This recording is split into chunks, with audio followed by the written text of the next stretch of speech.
Hello students, आज मैं आपको बताने जा रही हूँ कि यूरोप में राष्ट्रवाद का उदय कैसे हुआ। यूरोप में राष्ट्रवाद के उदय के क्या कारण थे और इसकी क्या आवश्यकता हुई। ये आपके हिस्ट्री का, इतिहास का पहला चैप्टर है कि यूरोप में राष्ट्रवाद। आज हम उसी पर प्रकाश डालेंगे। तो पहले हम देखते हैं कि यूरोप में राष्ट्रवाद के क्या कारण थे। यूरोप में राष्ट्रवाद की आवश्यकता बहुत लंबे समय से महसूस की जा रही थी। क्यों? क्योंकि यूरोप में किसी विदेशी शक्ति का कोई प्रभाव नहीं था, जैसे भारत पर था 1948 से पहले। बल्कि यूरोप तो एक ऐसा महाद्वीप है जिसने खुद ही दुनिया पर शासन किया, इसलिए उस पर किसी भी विदेशी शक्ति का कोई प्रभाव नहीं था। हाँ, उस पे जो अपने शासन और अपने जो राजतंत्र, अपने जो शासक राज्य कर रहे थे, वो खुद ही गैर जिम्मेदार हो गए थे। इससे यूरोप की जनता ने महसूस किया कि कुछ राजतंत्र से अलग प्रजातंत्र जैसा या संवैधानिक राजतंत्र जैसा शासन वहां पर लाया जाए। इसलिए यूरोप में राष्ट्रवाद की आवश्यकता हुई। यूरोप में राष्ट्रवाद के उदय के समय जो फ्रांस था, फ्रांस एक महत्वपूर्ण देश था उस समय। तो फ्रांस की क्रांति ने पूरे यूरोप को प्रभावित किया। अब प्रश्न उठता है कि फ्रांस में क्रांति हुई क्यों, जब वहां विदेशी ताकत नहीं थी। जब विदेशी ताकत नहीं थी, उसका कोई प्रभाव नहीं था, लोग दास्ता में झगड़े नहीं थे, तो कारण क्या था कि यूरोप में राष्ट्रवाद को अपनाया गया, या यूरोप में जो राष्ट्रवाद की भावना है वो लोगों में पनपी। इस क्या का कारण था? तो आइए हम समझते हैं। फ्रांस की जो क्रांति है वो 1789 मीन्स जो उसका समय था फ्रांस की क्रांति का, वो फ्रांस की क्रांति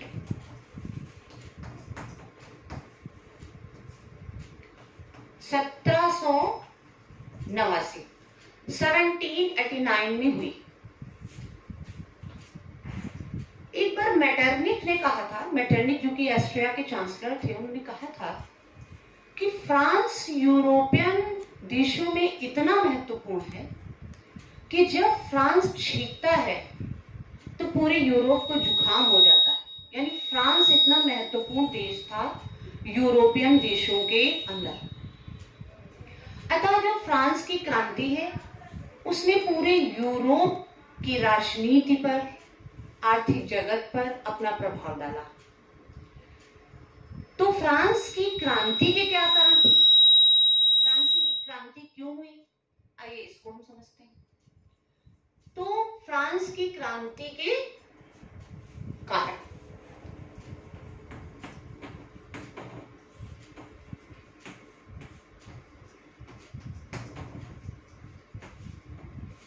फ्रांस की क्रांति के कारण बहुत थे। जैसा कि हमने बताया कि जो शासन तंत्र, राजतंत्र वहां चल रहा था, वो उस समय गैर जिम्मेदार हो चुका था, अकुशल था। तो फ्रांस की क्रांति में हम पहले लेते हैं राजनीतिक कारण।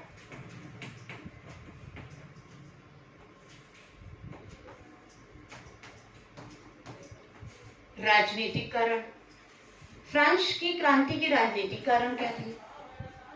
तो फ्रांस में बूर्बो वंश का शासन चल रहा था। बूर्बो वंश के जो शासक थे वो राज कर रहे थे, जैसे कि भारत में भी पहले राजतंत्र ही था। अंग्रेजों ने आकर के धीमे धीमे यहाँ के राजाओं को अपनी गिरफ्त में लेना शुरू किया और टुकड़ों टुकड़ों में जो बटा भारत था वो अंग्रेजों के आने से और टुकड़ों में पड़ गया।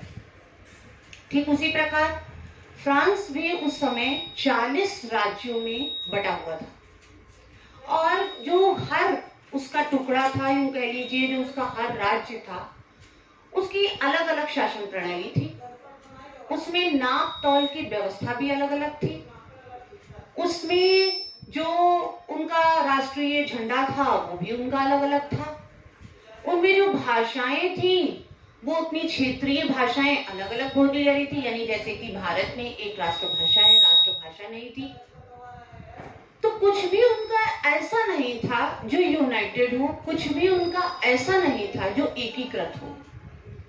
तो इस समय फ्रांस में जो गैर जिम्मेदार शासक थे उनको हटाना यहाँ पर आवश्यक समझा गया। क्यों? क्योंकि फ्रांस की जो स्थिति थी, आर्थिक स्थिति, वो खस्ताहाल हो रही थी।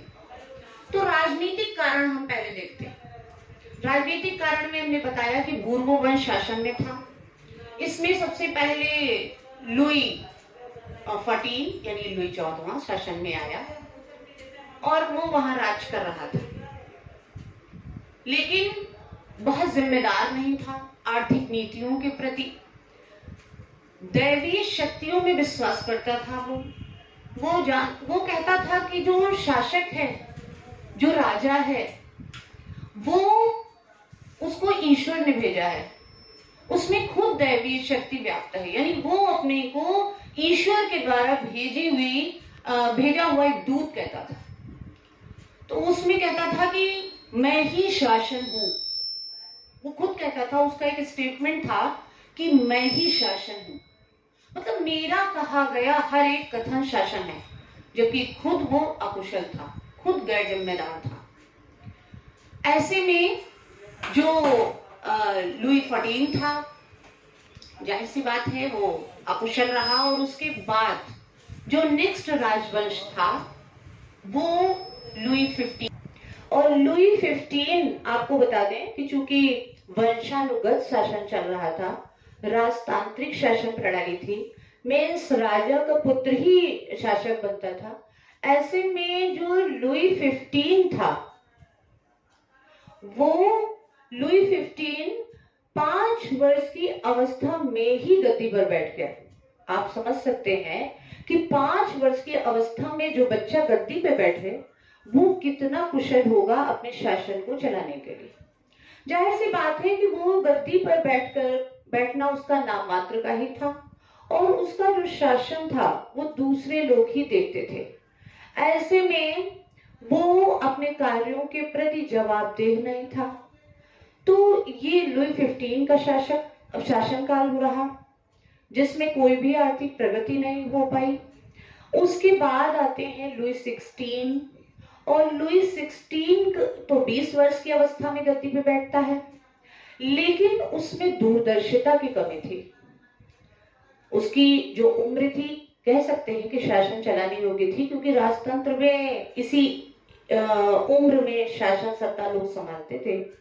तो 20 वर्ष की उम्र में शासन सत्ता में वो आया, लेकिन क्या था कि 20 वर्ष की अवस्था में वो उसमें दूरदर्शिता की कमी थी। वो जो भी अपने निर्णय, जो भी अपने डिसीजन लेता था, उसमें कोई भी दूरदर्शी सोच नहीं होती थी। दूसरी बात ये भी थी कि जो लुई 16 था, उसकी जो पत्नी थी वो ऑस्ट्रिया की महारानी की पत्नी थी, बेटी थी। जैसा कि उस समय था कि एक राजतंत्र जो था, एक राज परिवार का विवाह दूसरे राजतंत्र में होता था, तो उसी टाइप से हो रहा था। तो उसकी जो पत्नी थी अंतनेट, वो ऑस्ट्रिया की महारानी की बेटी थी। और ऐसे में बताते हैं कि वो बहुत अहंकारी प्रवृत्ति थी, अहंकारी प्रवृत्ति की महिला। तो अहंकारी होना उसका कोई इतना बड़ा कसूर नहीं था। कसूर यहाँ पे सबसे बड़ा ये था कि वो बहुत खर्चीली थी। वो राजकोष की परवाह किए बिना, जनता की दशा, उनकी स्थिति, उनकी दयनीय स्थिति की परवाह किए बिना अपने ऐशो आराम पे, अपनी रोज पार्टियां करना, इन सब चीजों पे उनका पैसा अधिकांश खर्चा होता था। ऐसे में जो कोष था, जो सरकारी खजाना था, वो धीमे धीमे खाली होने लगा। भाई खजाना कब तक के चलता, क्योंकि लुई 14 भी वैसे थे, लुई 15 भी वैसे थे जैसे कि अभी आपने सुना। अब बात आती है लुई 16 की, तो वो तो जो थे वो थे ही, और उनकी जो पत्नी थी वो उनसे भी ज्यादा निकली। अगर कोई व्यक्ति आकर के पूछता भी था तो फिर वो बहुत अजीब तरीके से जवाब दिया करती थी। जनता उनकी इस आदत से बहुत परेशान थी। जनता रोटी के लिए मोहताज थी, क्योंकि देश विकास के पथ पर नहीं था। जनता की कमाई कुछ हो नहीं रही थी, कृषि बहुत अच्छी चल नहीं रही थी, और उद्योगों का विकास उस समय फ्रांस में बहुत अच्छा हुआ नहीं था। ऐसे में जनता को खाने और खर्चने की भी समस्या हो गई, जबकि राज परिवार रोज पार्टी कर रहा था।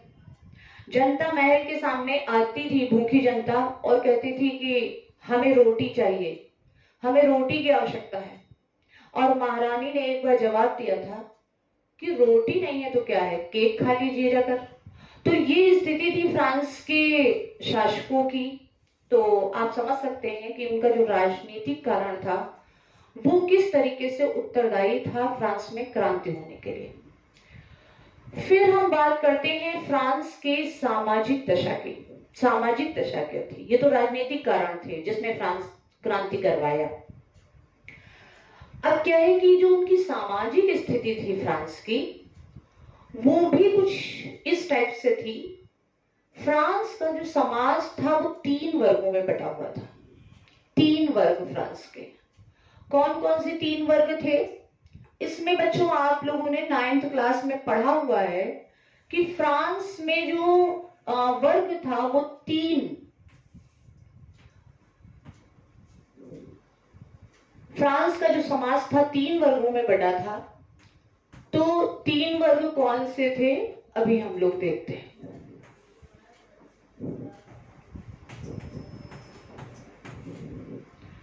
तो 3 वर्ग, नंबर 1 पादरी वर्ग,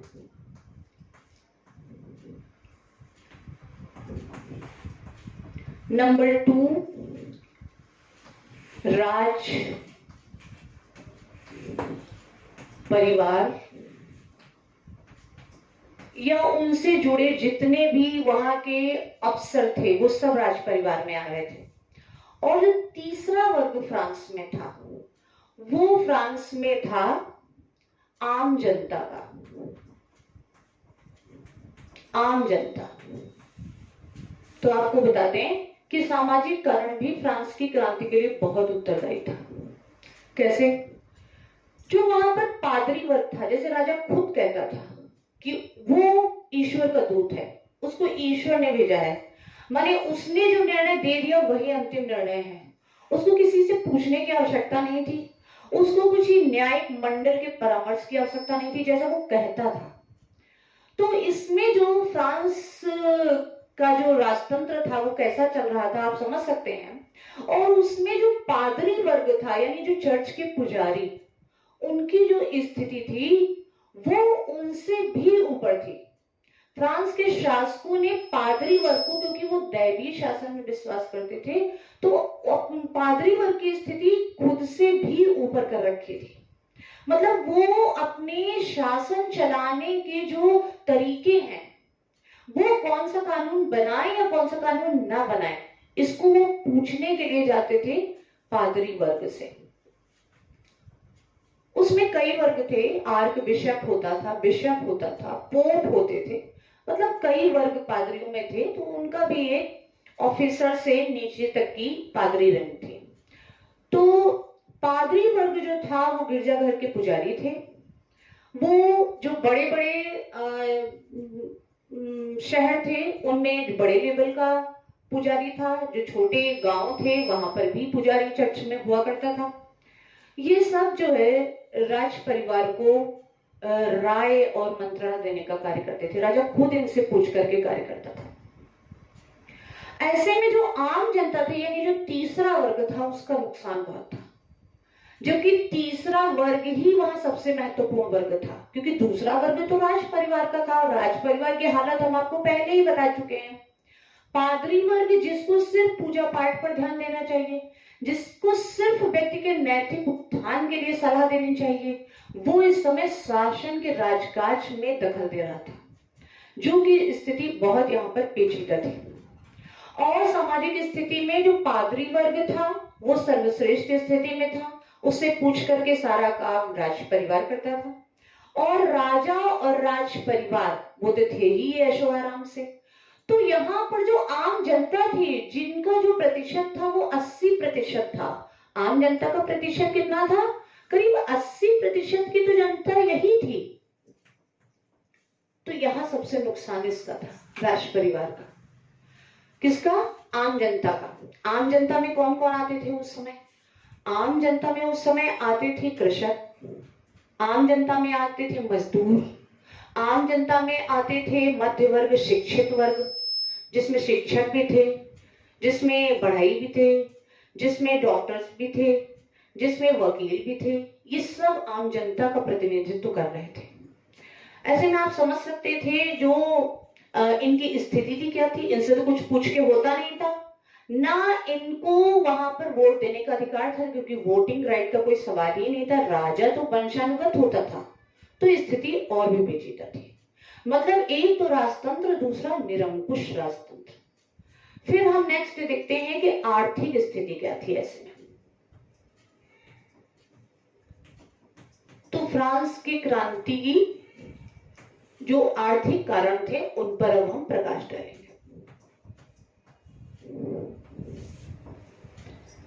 आर्थिक कारण क्या थे?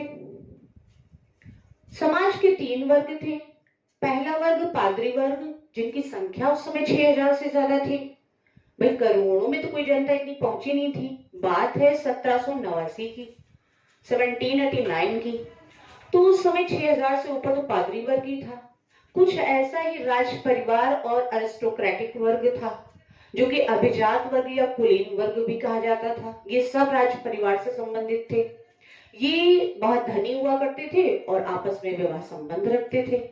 फिर नेक्स्ट जो आम जनता थी, जिनको ना पादरी वर्ग से ज्यादा मतलब था, क्योंकि वो जो पादरी वर्ग चर्च में जाते भी थे रोज, जो उनको समझा दिया जाता था वही वो करने लगते थे। दूसरा जो राज परिवार था वो उनसे कोई मतलब नहीं रखता था आम जनता से। यहीं पर प्रबुद्ध वर्ग रहते थे।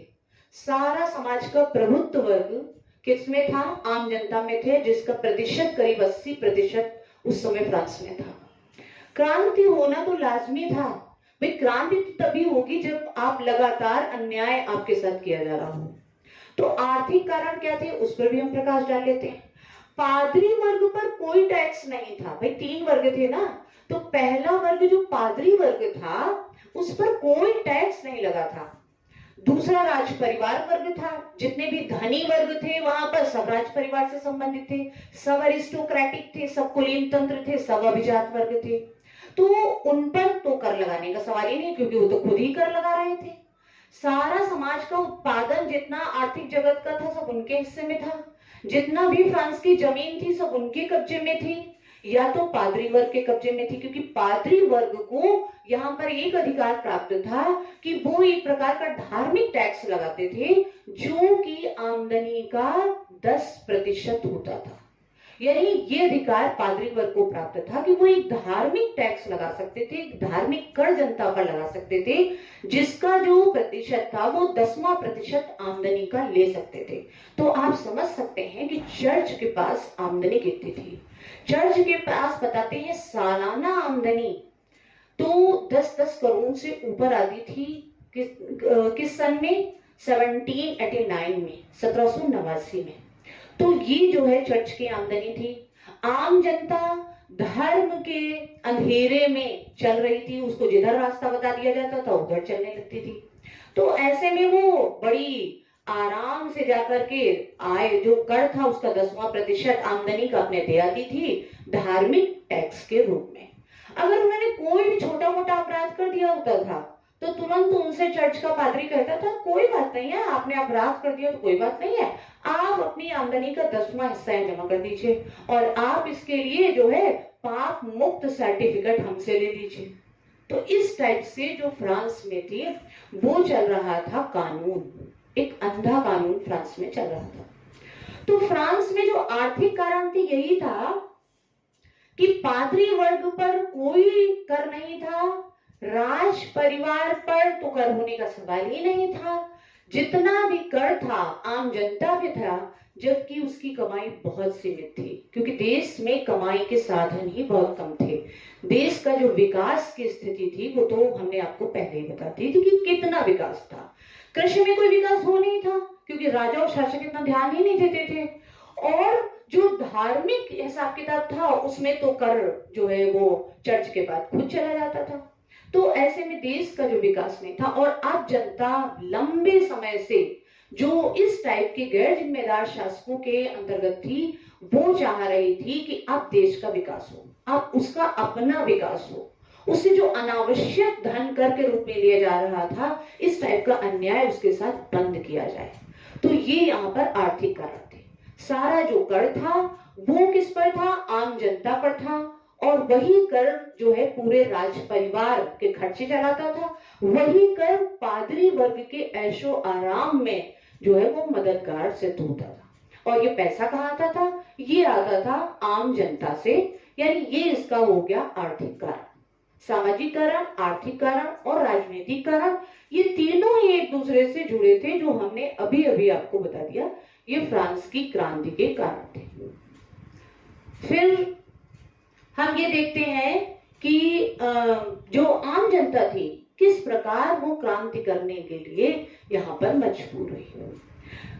भाई फ्रांस के जो शासक थे उन्होंने अपने खर्चे, जब उनके खर्चे कम पड़ने लगे, जब उन्होंने देखा कि राजकोष खाली हो रहा है, तो उन्होंने जो कर्ज आम जनता पे लगा था उसका प्रतिशत उन्होंने बढ़ाया।